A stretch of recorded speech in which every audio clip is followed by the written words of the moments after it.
The government is planning to amend the law so that the court must seek the chief executive's approval before admitting overseas lawyers in national security cases.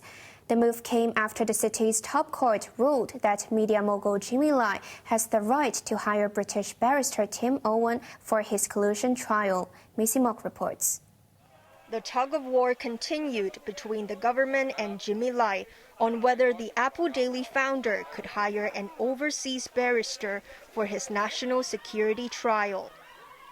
Lai made a move last Friday requesting the government to declare that British barrister Tim Owen can still represent him to fight charges of colluding with foreign forces.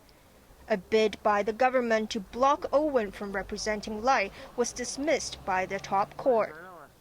Chief Executive John Lee subsequently asked Beijing to interpret the national security law.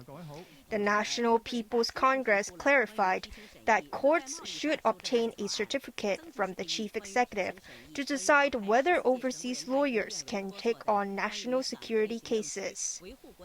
A stalemate followed, but now the government is finally acting on that advice.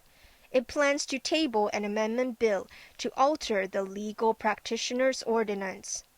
The bill proposed that the court must request and obtain a certificate from the chief executive before admitting an overseas lawyer in any national security case.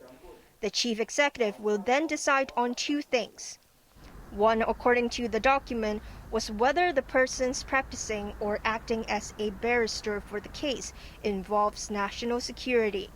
The other is whether the barrister's involvement would be contrary to the interests of national security.